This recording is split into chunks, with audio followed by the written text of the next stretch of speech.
everybody. I'm Jay. He's Maddie. This is Yankee and the Brit Sports Talk. And after a little bit of a vacation after the Super Bowl, we are back. And today we're just going to talk about some news going around the NFL. And I got to start this, Maddie, and I might be sandbagging you because I didn't ask you about this. But so tweets and rumors have it that Von Miller's going back to Denver.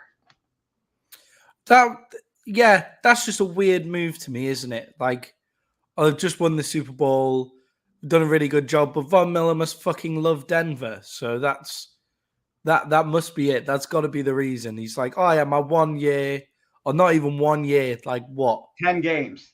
10-game holiday in LA, got myself a Super Bowl. I'm coming back to where I live, like all of that shit. Yeah, and I guess I was reading, who knows how true any of it is, that he had some problems with Vic Fangio, so that's kind of why he wanted out. He went, he got a second ring. He's going back to Denver. Denver got rid of him for 10 games on a season they weren't going to do shit. They picked up, a third-round draft pick? I mean, seems like Denver kind of scored in this whole thing, if that's true. And just to use this as a lead-in, does he know something about Mr. Rodgers? Is that why he's going back to Denver? I doubt it. I doubt that that's the reason. I doubt that that's what he knows about. He knows Mr. Rodgers' feelings, because I have a feeling Mr. Rodgers doesn't really know his feelings at the minute. I think we'll know by tomorrow. I really do. Yeah. I think by the end of the day tomorrow we'll know. I know he said something. They said something in the news about him setting. What was the wording they used? Something, I forget the exact wording, but his contract's going to change the landscape of quarterback contracts with what the Packers are offering him right now, with Kirk Cousins being a greedy little bitch. No, I don't mean that. I think every player should go for every dollar. I'm just saying that as a Vikings fan. I hate that idea because that's going to set the market too high. But I'm in this weird position. If Rodgers leaves, you pay Cousins. If he doesn't leave, you don't. Yeah. If he stays, then you may as well rebuild. Yeah, you let him, you either trade him or play out his last year and let him walk. Yeah. And then, but if Rodgers leaves, that leaves the North open for the, foreseeable future. So you could guarantee yourself almost 4 playoff years in a row, and you never know what you do with playoff years, especially with that much talent on a roster. Yeah, definitely. And it's not like Kirk Cousins can make the most of the talent around him. Like he does do it he does do it in most of the regular season, but it just hasn't come together in the postseason. And that's largely because he gets so little chance in the postseason because Aaron Rodgers is in his fucking division. So that's not going to help either. And then there's 2 straight trains of thought, right? So Cousins is very accurate, very good out of play action. Everybody knows that. He's all right in the pocket. He's never going to scramble for much, and he makes stupid fucking decisions at the worst possible times. Does a guy like Kevin O'Connell put him in positions where he doesn't have to do that? Because in the Mike Zimmer days, it was run on first, run on second, throw it on third, punt, play defense, run on first, play action on second, first down, run, punt. You know what I mean? It was so like Zimmer was so defensive orientated that maybe a change with Kevin O'Connell, everybody's always in motion. You can't jam a Justin Jefferson because he's in motion like Cooper Kupp, or however you want to look at it. Maybe he brings more out of Cousins, or is Kirk Cousins just what Kirk Cousins is? And the problem is, well, Kevin O'Connell was with him in Washington, but how much do this coaching staff really know? And then we hear all of Zimmer's been walking around for 2 years bashing Cousins to anybody who will listen. Well, I didn't know that. That doesn't set good for a team. The GM and the coach didn't talk for 8 months. There was a lot of problems in Minnesota. So the fact that they even won games last year is almost amazing. So I don't even know what to think anymore. Yeah, and it's you just look at their roster and you think, what do they really need? Like, they just need to improve their guard corner. Yeah, like that's what it is, isn't it? Like they've only got a couple of holes to plug, and then it's not really, because you're not going to get a better quarterback than Kirk Cousins if you're Minnesota this year. Unless something weird happens where you get a Deshaun Watson or Kyler Murray really wants the fuck out, but I don't believe either of those things are going to happen. So I agree with you. You can't upgrade. Yeah, exactly. Like that's your guy. It was like Dallas were in the same situation when they had to pay Dak. Like everybody's saying, like, "Oh, Dak's overpaid. Well, he is in that moment in time. That was the option. We gave Dak all the leverage, and Aaron Rodgers' contract might make Dak look like a fucking bargain soon. Right. And you and I talked about it a lot. I always said Dak's overpaid, but what the hell were the Cowboys going to do? Right. I absolutely agree. And that's where the Vikings are sitting is sure, are you overpaying for a guy? Yeah, but what's your better option? You know what I mean? And so It's it's all I your hate to do situation, this, but isn't it? it's kind of like the gas prices. Like, what are you going to do? Not go to work? No, you're just going to buy the gas and Yeah. bitch about it while you go to work. You know what I mean? It's all your situation. Like all the people who've made the big bucks and all the big money just hit on the right situation at the right time. Like if Elon Musk lived in 1250 England, he's not going to make any fucking money because he would have been burnt at the stake as a fucking heretic. So it's you know what I mean? Like it's being in the right situation. Like Elon Musk comes around at a time where people are more open to not having to use their card, so PayPal works really well. Like it's all that kind of shit. Like it's all about your situation. It's all where you end up. And Dak ended up in the right spot. Kirk Cousins ended up in the right spot. Now looking like a couple of times. So I pay Kirk. Obviously, there's a lot of shit that's going to go on in this QB carousel, and I think it's a really interesting QB carousel because of the draft prospects. It's like that's what makes it so interesting because there's a few guys that are going to come along that just other years just probably that would be the end of their career. They're at least a backup. They're at best a backup quarterback for the rest of their career. But there's a couple of guys who might get some starting jobs because of the lack of talent.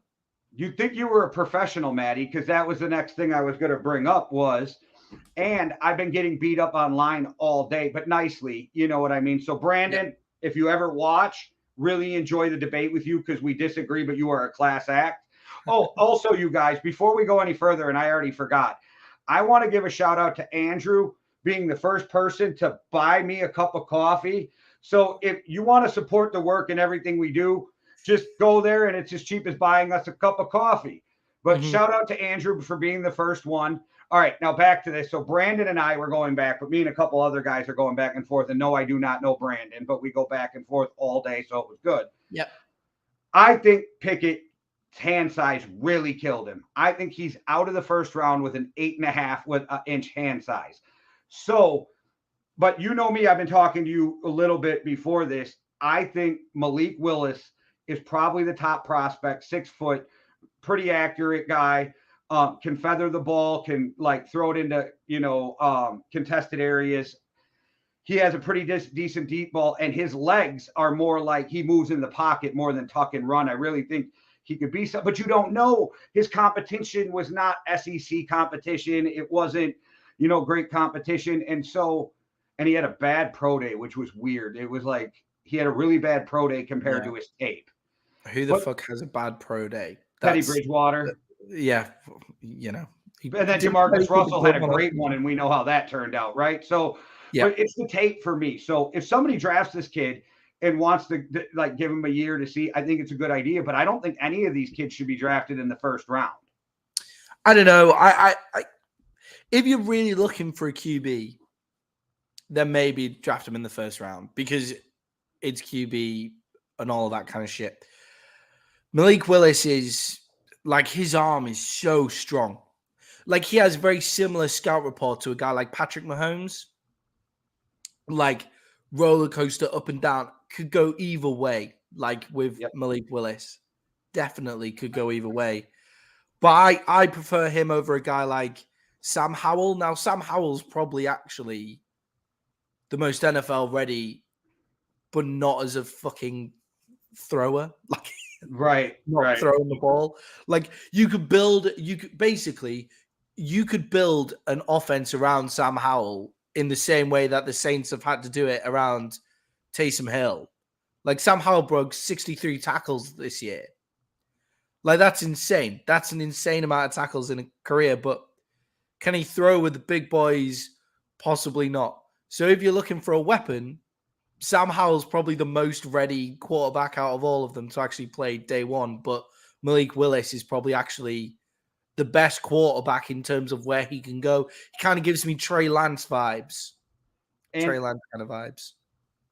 for how I agree with you, I would say for I just lost my spot. Sam Howell, though, I would say that he's in the wrong offense for him, right? And that didn't help him. But the dude did put up 800 and some yards on the ground with his feet, right? 11 touchdowns. Um, I like. You can build an offense around that. You I can do build an like. offense around that guy. Yes. I am a fan of Kenny Pickett, but it's that small hand. So you got to be very careful where you send him. You don't want him playing in New York. You don't want him playing in Buffalo. You don't want him playing in Green Bay. So it's one of those weird things. I am also a guy that thinks Carson Strong would be a guy to bring in to just see what he can do because it's the injuries. I don't know because of the injury, right? Like, so if you get him in a later or, day 2 pick, day 3 pick, then that's a guy you bring in and maybe, you hit lightning in a bottle. But I agree with you. I think there's a couple guys that have upside, but like compared to last year's draft, where would you put them? Because besides the top 3 guys in this draft, I mean, like I'd argue that they're Davis Mills, Kellen Moore or Kellen Mond type, like grade outs. How many of them are better than Kyle Trask? Like Kyle Trask is a hard one for me because I don't know what I think he's going to be like in the NBA, or I mean in the NFL. Yeah, but exactly. But that's the thing, isn't it? We're talking about these guys being the first quarterbacks off the board, and Kyle Trask would be in the conversation with them, and Davis Mills, who was a 3rd round pick, and Kellen Mond would be probably like Kellen Mond. But going on what Kellen Mond was doing last year and what we were saying about him, he'd be the top pick in this draft. Like in terms of QBs. That's where we're at with the QB and talent. Then what are we looking for too? Because Sam, from everything I read, is probably the smartest quarterback coming out of this draft. Like football IQ wise, they were blown away by him at the, in interviews and stuff. So I'm like, what are you looking for in a quarterback when you're drafting him? Because high IQ is a big thing. Yeah. And I think Matt Corral out of Ole Miss is a guy that people should look at in the later rounds too, because maybe he develops into stuff. I'm just not so sold on this quarterback class. And it really sucks because my team probably could use to draft a quarterback again. Yeah, definitely. But just to go back to the quarterback carousel for a minute, this brings up some really interesting conversations now. Because so basically what we're saying, I'd be very, very surprised if these guys came in and hit the ground running like a Justin Herbert, Joe Burrow, who else is coming and play well? Like even Davis Mills. Like I'd be surprised if they came in, hit the ground running like some of those guys. Like pretty much certain that that's not going to happen. Apart from if Malik Wills goes to the right. Like Malik Wills in San Francisco, if they hadn't just given up everything to get Trey Lance, then I would say that would be a good place for him to go. That kind of thing. But this brings up an interesting question. So people like Marcus Mariota, do they get another shot? Mitch Trubisky, does he get another shot? Like, you know what I mean? I do, because I said if you can get the money to bring in Trubisky behind Cousins for 1 year to see if Trubisky can actually play under a decent offensive coordinator. So you use him as the backup, but you sign him to a couple-year deal to be like, hey, if you're going to ride Cousins 1 more year and let him walk, that's a guy. I said it won't happen, but that would be a good move to see what Trubisky can do, with a whole season in your offense. I think Mariota ends up in Pittsburgh. I do. Like people think I'm crazy, but I think he is the perfect fit for what the Steelers want to do, because he can throw, he can run, he can do the run, the RPO shit. I just think he'd be perfect, and people overlook Mariota all the time. But I don't know if you agree. I think Rodgers has to be the first domino to fall. Yeah, so in this we need to know what Rodgers is doing, because if Rodgers doesn't fall, like if Rodgers stays with the Packers, then that leaves on the table we have the Steelers, the Commanders, the Giants, Broncos. The Broncos. That's the thing. This QB class might mean that Drew Lock still has a job as a starting quarterback next year. Like how insane is that? How insane is that? Saying that 2 years ago, Drew Lock will still be a starting quarterback, but he's played like this. This Insane. weird question for you, Maddie. So if you're the Packers, and let's say you are, just for sake of argument, you're going to trade him to Denver, right? Mm-hmm. And you work out all the draft pick compensation, but you want a quarterback back from Denver, right? Yeah. Do you want Teddy or do you want Drew Lock? You want Teddy because you've already got Jordan Love as your young. See what happens. So you take Teddy. I think the first domino to have fallen might have actually been Jimmy G if he didn't just get injured. Jimmy G might have been like the ace in the pack for a lot of, like, Jimmy G in Washington would have scared me a little bit. Jimmy G at the Giants, that would have been I still think he's going to Washington, by the way.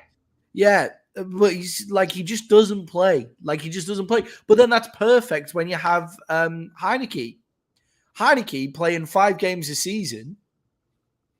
Like, he's a legit guy if he only plays 5 games a season. But yeah, it's probably a good fit for him, actually, Washington with Jimmy G. If you're Rodgers, though, and you got to be really mad at the Packers then, because why do you want to go to the AFC? The easiest road to the Super Bowl is the NFC right now. There are so many killers at quarterback in the AFC. And then they're talking Denver, which is great. And maybe it's just the competitive nature of Aaron Rodgers. But why do you want to go into a division where you got to play Patrick Mahomes, Justin Herbert, and people underestimate Derek Carr for one? Now give him Josh McDaniels. Like, come on, man. Like, that's a gauntlet of a division. That's the toughest division without Rodgers. And now you put Rodgers in there. All 4 teams have legitimate quarterbacks. Yeah, and it's like Green Bay kind of says, Green Bay just kind of has to go, well, we're not keeping you in the NFC because the only way that we're going to win with Jordan Love in the NFC is if there are no good quarterbacks in the NFC. And if... Do you think they're going with Love?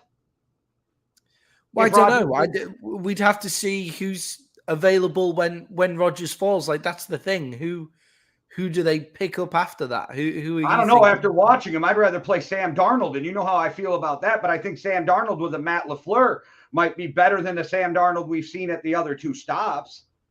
Yeah, definitely. And like a Teddy, as you say, a Teddy works. Like a Teddy Bridgewater works well for a bridge quarterback. Yeah, yeah, for a bridge. And somebody like Mitch Trubisky, I think would be interested in Green Bay. I think that might be a good fit. I think Matt Nagy ruined him. I think he had 0 shot in Chicago. I didn't know how he was going to be coming out of college, but after watching the offense they ran, I think Matt Nagy ruined him. And the smartest thing the Bears did was getting Matt Nagy away from Justin Fields. Yeah, definitely. And there's a few questions like that around. There's a few questions like that around the league, isn't there? Where it's just, you can't really pin down who they're going to go with because the styles are so different. Like, the 49ers are forced to go with Trey Lance, but the 49ers would love any, like, the 49ers should have kept Jimmy G. The 49ers should have kept Jimmy G this season. 100%. 100% they should have kept him this season because he just runs that offense really well. And if Trey Lance beats him out, then Trey Lance beats him out. But what's their better option than Jimmy G this year? I just think it's because Jimmy's so loved in the locker room, it becomes a problem. But I agree that, so like, I'm a Trey Lance fan. I think he at some point will be a good quarterback in this league. But I don't think the 49ers should have gave up what they gave up to go get him because they'd be in a better spot right now. They could go after Rodgers. They could go after Deshaun Watson. They could go after, Kyler Murray if he really wants out. Tom Brady. Huh? Tom Brady if he decides right, or what Seattle. Russell Wilson might really want out, but now they're not a player for any of them because they gave up way too much to go up and get Trey Lance, which I think Trey Lance was a guy you needed to sit put and draft him at your draft pick and then sit him for a year or 2. You know what I mean? The only problem with sitting him for 2 years is he had the pandemic year too. So this guy only played 1 year of college ball plus 1 game. So like, you got to get him playing time too. He's in a weird situation. Yeah, definitely. So we'll see what happens with the 49ers. But could you imagine if they could make a play for Kyler Murray this year? Imagine Kyler Murray at the 49ers. That would be just That'd be rude. That'd be insane. He would never go. The Cardinals, if there's one team the Cardinals aren't going to let him go to, it would have been the 49ers. So but they could send him to Minnesota. We'll give you a first and Kirk for him. Come on, send him over. I'd give more than that. If I was Minnesota, I'd give more. I'd be like, because you get Kirk off the books then at least. And then, But they need corner. I know it's a very deep corner and wide receiver draft. There's a lot of edge rushers in this draft. And for me and you, knowing it's a deep corner draft has to make both of us smile on our teams, right? Yeah. But I am a firm believer of, I'm not really sure if Kyler Murray's heart's into football, so that's where it makes me a little hesitant because he can just he's the only guy that can turn around and go, fuck you, I'm going to play for the A's. Like, he can do it. And so I'm not sure about him, but I get the premise. If I knew he was 100% sold on football, yeah, I'd do more to move him because the Vikings need guards and they need they only need one guard and a center. So because I like the other three guys in Ezra Cleveland and our bookends, but we need corners. We need lots and lots of corners, right? So if we could get lots of corners and pick up a guard in free agency by getting rid of Cousins but bringing in a quarterback, I'd be cool with it, but you just never know. So I almost feel like this quarterback conversation has just convinced me we're almost going to have to pay Kirk Cousins. You do. You 100% do. There's a lot of shit like that going around the league. What did the Giants do? Are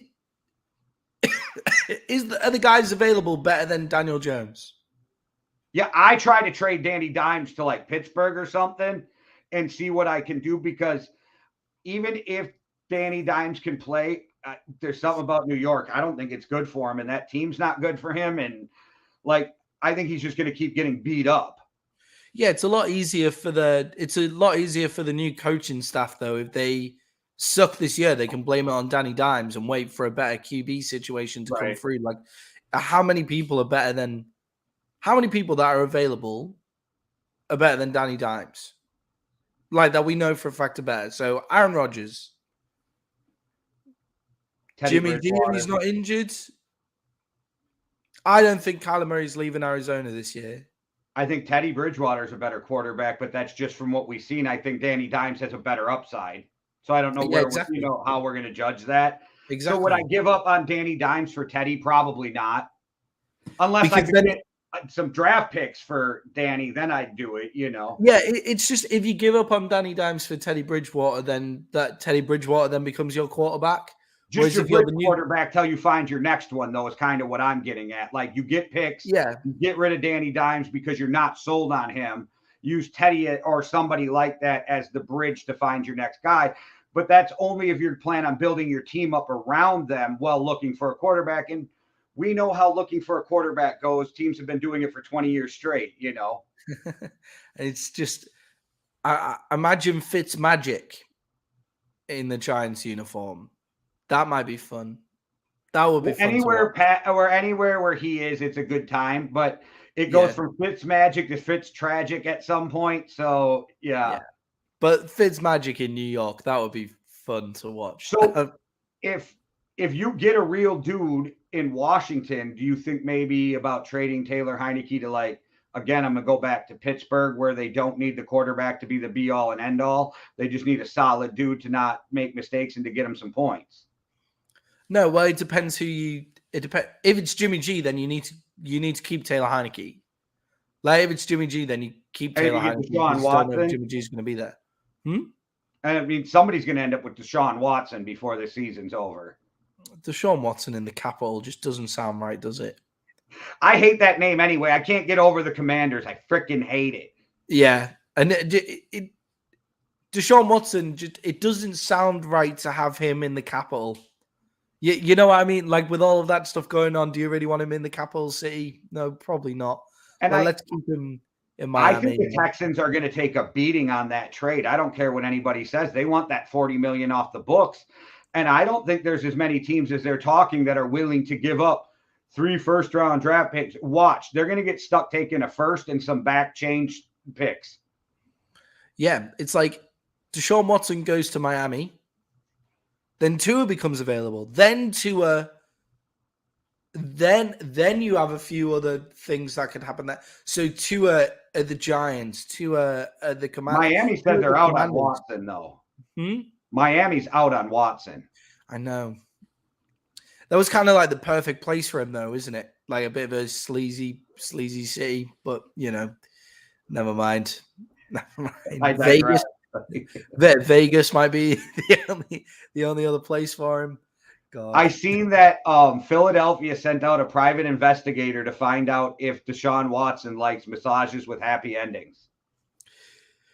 Yeah, well, I don't know why you need a private investigator for that. I think we already know the answer to that one, but yeah, okay. Yeah, it's just like Philly with Deshaun Watson is a terrifying idea. Not hugely because I'm terrified of the team. Like the team would be good, obviously, but more importantly, those Philly fans are going to eat Deshaun Watson for breakfast. Like in terms of like, if he's shit, if Deshaun Watson comes back and has 3 shitty games because he's not used to it, the amount of massage jokes that are going to be going around that fucking stadium is going to be insane. Like they'll bring inflatable massage chairs, like that kind of shit, throw that shit onto the stadium for him. Like, also, if Deshaun Watson ever plays in London ever again, his life is going to be a fucking mess. Like just for that 4 hours, I just wouldn't play him in that game just because of that. The That's jokes Green that Bay this year. around. One of the games is Green Bay. Yeah, I know. How exciting! How exciting! We actually have some decent teams ending up here for the first time. Well, that's the thing. You're going to get the Jordan Love Packers, right? Like not the Aaron Rodgers Packers. So that'll be a shaft to London. Yeah, well, we still get the Packers. I'm surprised that the Packers decided to come. That's surprising. We don't have a choice. They're the only team who hasn't done it yet. So the NFL forced them into it. And then there's some weird stuff on like who can get sent and who can't on records, new coaches. Like if you have a new coach or something, you don't, kind of like the Hard Knocks rules. But I might be screwing up what the rules are, but the same idea. There's certain things that fall into place. But I read the Packers are the only team who haven't done it yet. Yeah. Well, definitely. Are the Packers playing the Jags this year? Because if it's Packers Jags, I'm going to be so. Oh no, because it's the Packers home game, isn't it? So they can't be the Jags because the Jags play a home game here as well. Yeah, as long as it's not the Vikings. Even though I think we're undefeated overseas, but we don't get divisional. We don't get divisional games over here. Good, because I think we're undefeated overseas. I might be wrong, but I think we are. But that still doesn't mean like it's rough on teams to do it. It seems the week after they have their weird bye and then they come off and they're like not right or something because they partied too much in London. You know what I mean? They stayed a few days after because they got their bye week coming. And... Yeah, well, there were a lot of teams that there are a lot of teams that are looking for the QBs, but are the QBs available to make them better? I think this QB carousel won't be as active as we think it might be. Like, we want it to be active and we want loads of people moving around, but I don't see a huge amount of movement. Like, and a lot of the movement's going to be a bit minor, like in terms of it might be Marcus Mariota going to the Steelers or Mitch Trubisky becoming a Cleveland Brown because they get fucking sick of Baker Mayfield. If Rodgers leaves Green Bay, I think we'll see more movement. And then now it seems like I just read today that the Colts are going to ride with Carson Wentz next year after they pretty much just shit all over him. Yeah, they kind of realized that Carson Wentz wasn't the reason that they lost this year. He didn't help, but yes, I agree. Yeah. Like I think Carson Wentz is not a very good quarterback in terms of like he's probably falling out of the top 20. Like he's going to lose you a lot of games. Super talented, makes shit decisions. Yeah, he's going to lose you games. The one thing you don't want from your quarterback is to lose you games. But this season, he fucking like put that turnover shit away. Like he didn't throw as many turnovers this year as he normally does. And you know how many of them were dropped, though. I mean, let's be real. Like, you know how many interceptions were dropped that he threw? I mean, yeah, it was a lot worse than the stats look, and it's usually the other way around. But like, And I beated the Carson Wentz drum for the first 6 weeks of the season. Yeah. In their division, you shouldn't have to leave it to the last game to go to the playoffs. Like, And in then lose terms to the of... Jags. Hmm? And then lose to the Jags. Yeah, exactly. Like, you should have... Well, you should have 4 wins from the jump because you're playing the Texans and the Jags. So you should have 4 wins. There you go. And then you go from there. And it's just... Their loss to the Jags wasn't on Carson Wentz. It wasn't on Carson Wentz. That was just a whole team loss. And I seen Yeah. something out there, and I have to tell people this just a little off base. That post that's going around that says Alabama would beat the Jacksonville Jaguars is absolutely crazy. The Jags would beat Alabama by 28 or more. Can we stop with the fact that you think the best college team could beat the worst NFL team? It's never going to happen. Yeah, it's not the same. It's not the same game. It's not how it works. Grown-ass men against kids just out of high school. Like, I mean, I'm not trying to be funny, but like that, it's not going to happen. Yeah, definitely. It's not going to happen. Not at all. So if you're Indy, what the hell do you do now, though? Because you're stuck in with a worse quarterback, but you're stuck in the same position as the Vikings. Do you pay this guy? What do you do? And then if the rumor, also I'm throwing 2 parts. If the rumors are true that maybe Rodgers goes to Tennessee, then what happens with Tannehill? You pay Carson Wentz, but only because nobody else is going to give him any decent amount of money, so it's not too big of a deal. Like, you won't have to pay Carson Wentz. No, but you have to keep him. Like, how are you going to get better? Like, you know what I mean? Yeah. Yeah, well, Carson Wentz does have potential to be good. Like, he was having an MVP season. I can't believe I'm standing up for Carson Wentz. He did have an MVP season. They run the ball a lot. That's the thing. Carson Wentz in Indy makes a lot of sense because they take the ball out of that dude's hands a lot of the time. That's like it. They limit his opportunities to make bad decisions, but they also heighten his opportunities to make big plays and because of their run game and the way that they're built. And if they had another wide receiver, like just some actual weapons around the place more than Pittman Jr., then that would be great. And they could, maybe Carson Wentz could do a bit of stuff there. So I think they can improve with Carson Wentz. Like they showed improvement throughout the season and then fell at the very last hurdle. They had a really rocky start to the season in terms of COVID and illness and injury and all of that kind of shit. Like they had a really rocky start. So I would keep Carson Wentz. If they hadn't shit all over him, that's the thing. What was his problem in Philadelphia? He mentally broke down because everybody was chatting shit. And then they shit all over him and decided to keep him anyway. Fucking dumb. That is so stupid. That is so dumb. I like Chris Ballard. He seems like a nice guy on interviews. Frank Reich seems like he can coach. But can we say maybe they're not that great at the front office shit because they literally picked Phillip Rivers over Tom Brady when they had a choice. Let's not forget that. They went with Phillip Rivers over Tom Brady. And that makes 0 sense to me. So maybe there's something going on in that front office. The only reason to do that is you don't want to sully Peyton Manning's memory. Like, that's the only reason. Like, or you're just bad at your job and you thought Brady was done because he had a bad season with a bad team. You know what I mean? I don't know. Yeah. I mean, Phillip Rivers did all right. But he did, but like Tom Brady won a fucking Super Bowl. Like, would you know what that team in Indy would have been like with Jonathan Taylor? You got like stud offensive lineman, a great defense, and oh look, the greatest of all time in the throwing the ball around. Wonder, Really. Aaron Rodgers isn't going to Tennessee. I just want to put that out there. I am not a believer in the Twitter sphere of what happens, but he did just buy a huge fucking chunk of land in Tennessee. But I think it's investment properties. Let's not jump in front of ourselves because Nashville is booming right now over here. So I think that's all it is. And then Devontae Adams just bought a $12 million house in Vegas. So they're like, oh, he's being traded to Vegas. Now, these guys have money. They invest in things, guys.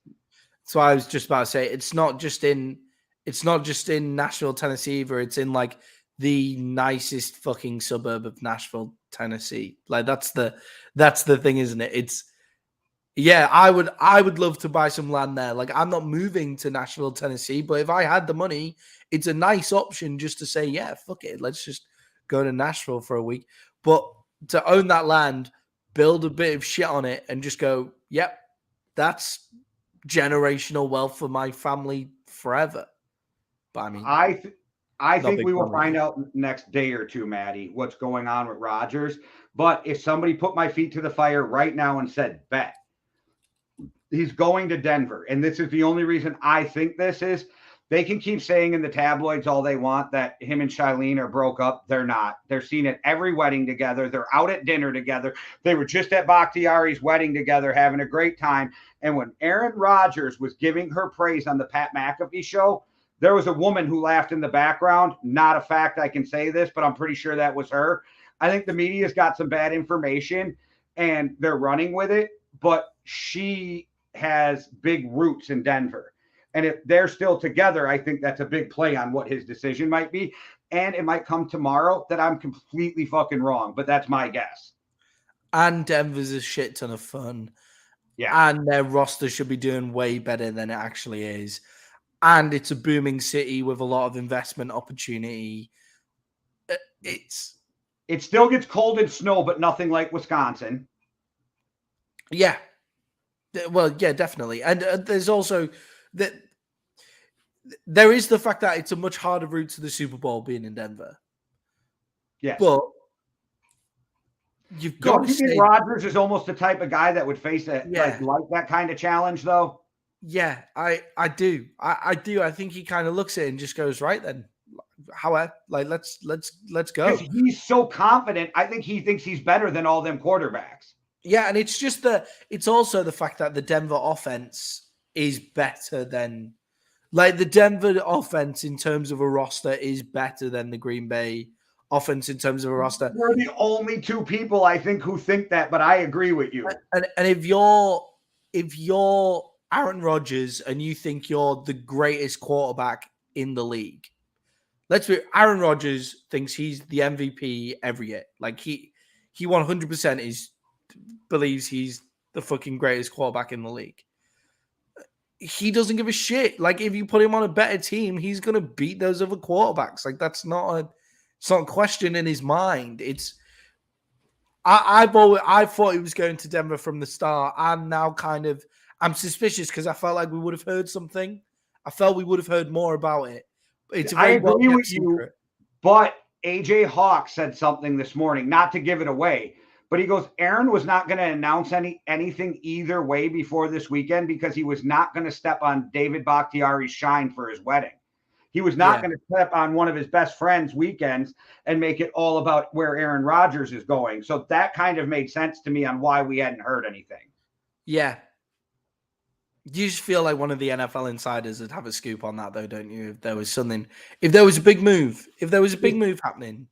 This is a little off subject, but is Adam Schefter not the biggest horse's ass when it comes to like trading secrets? You know, all these teams are using him to try to get information out there with the deal. Like, hey, we'll give you a breaking story, but he's the one who leaked the story that no team has given a trade offer for Aaron Rodgers. And then we find out that Washington goes, nah, we threw out a pretty big offer for Aaron Rodgers. You know what I mean? So I don't know. Schefter's been pissing me off.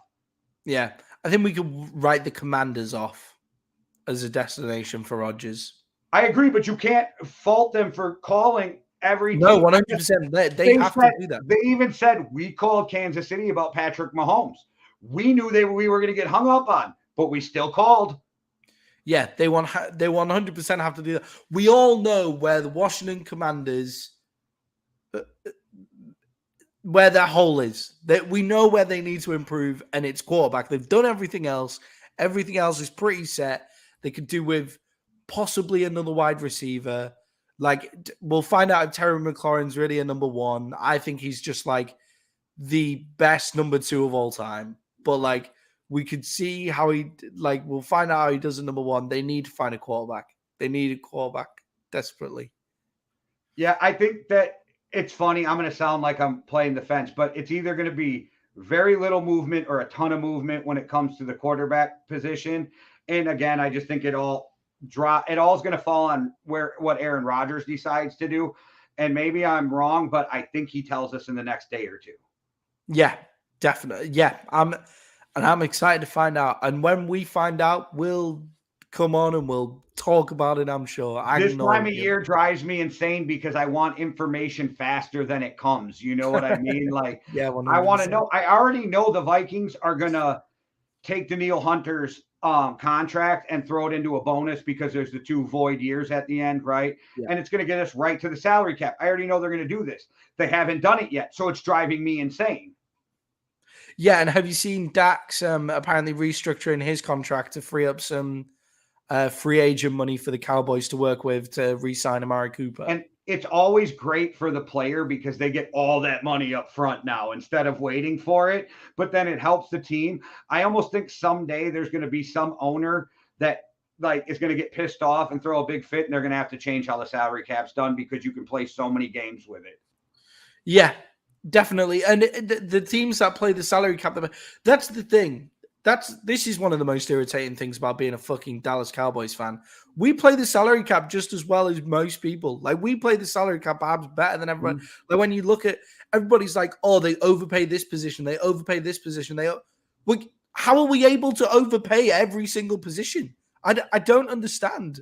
Like, our salary cap game is unbelievable because we're able to overpay everybody. It's insane. You guys have done the same thing that the Vikings have done, and there's other teams that have done it. But like Rob Brzezinski for the Vikings is a cap wizard when it comes to the numbers.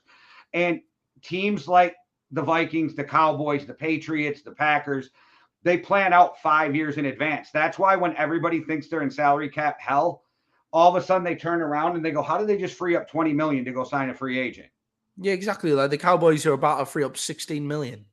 We've been over the cap every year for the last 4 years, yet we figure out ways to go and sign big free agents. You know what I mean?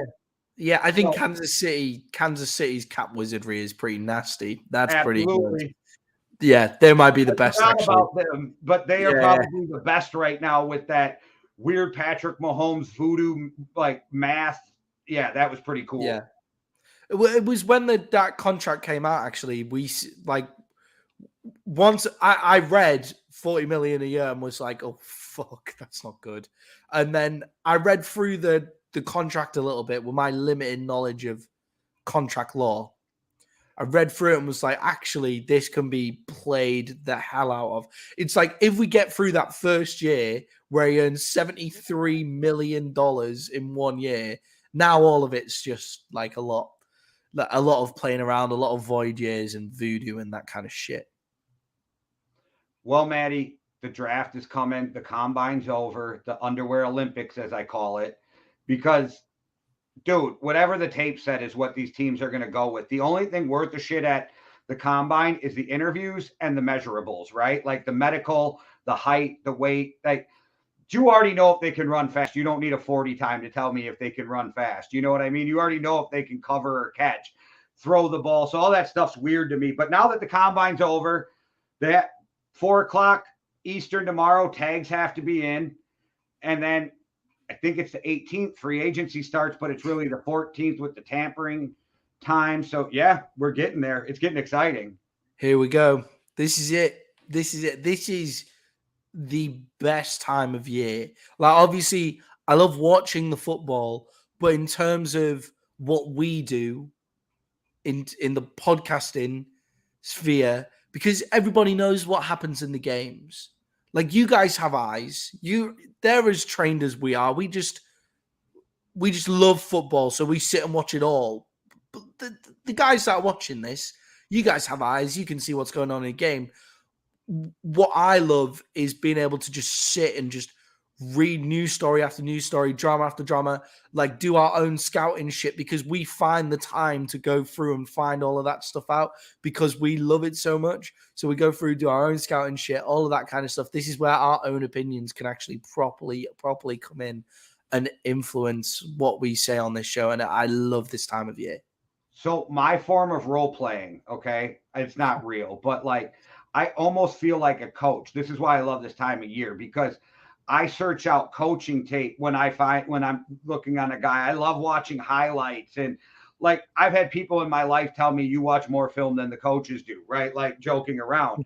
I really am like a nerd for that kind of shit though. And like I really like, it's not about, oh, I want to be right about everything. It's I really want to look at these guys and then see for myself if I was right 3, 4, 5 years from now. You know what I mean? Like, I'm not a big I told you so guy, but I am going to say something because I had taking a beating all year for it. Looks like I was right about how good JC Jackson is, guys. Just saying. My claim to fame is Asante Samuel. I'm going to stand. That's my dude right there. But I got beat up for saying that J.C. Jackson was the second best corner behind Jalen Ramsey last year. No, so I've seen it. Yeah, so I just want to say, everybody now, every talking head on TV is like best two corners in football: Jalen Ramsey, J.C. Jackson. So I just want I took a beating for that, and I'm taking a beating for Malik Willis right now. I'm okay with that because people keep thinking I'm saying that he's a starting quarterback, and I'm just saying I think he is the quarterback with the highest ceiling. Yeah, he's the quarterback with the highest ceiling in this draft. I wouldn't take him until the second round tops. Unless you're a team that wants to trade back in or you're really low and you want that fifth-year option. Okay, at the very end, last couple picks of the first round, I get that. But otherwise, I agree with you. He's a second-round pick. Maybe Tampa with everything. They seem to like Trask, though. They seem to. I like Trask. I really, really like Trask. I said it last year. I was like, Trask with sitting behind Tom Brady. I like the feel of that. And he's got like a Big Ben type of style of play, like when Big Ben was like shake you off, move in the pocket, big, strong dude. Yeah, it'd be interesting to see how he plays, but I did see that Bruce Arians said if you want Tom Brady out of retirement, 5 first-round picks. They mean the most Bruce Arians kind of fucking thing. Oh, yeah.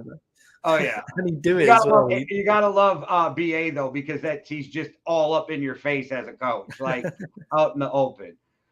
All right, Maddie. Well, we're going to break down some draft stuff coming up. We'll have more news to talk about as soon as we know what's going on with Aaron Rodgers. But we wanted to get on here and talk because we were both chomping at the bit missing football. Yeah, 100%. We have to take a little bit of a vacation from doing this just because we've got other shows and commitments and things like that going on as well. So we were like, right, we'll take a break while everything's a bit quiet. So yeah, but we're back, baby. We are fucking back. Let's go. All right, guys. And now keep your eyes open. We got a special guest from Street Beef's OG Yard this week. So tune in to see who that is on MMA Underground.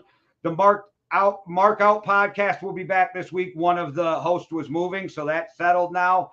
And Real Talk with Jay this Friday. I got CMK Prof, so don't miss that. All right, guys. Thanks for watching. One world, one love. Deuces. Cheerio.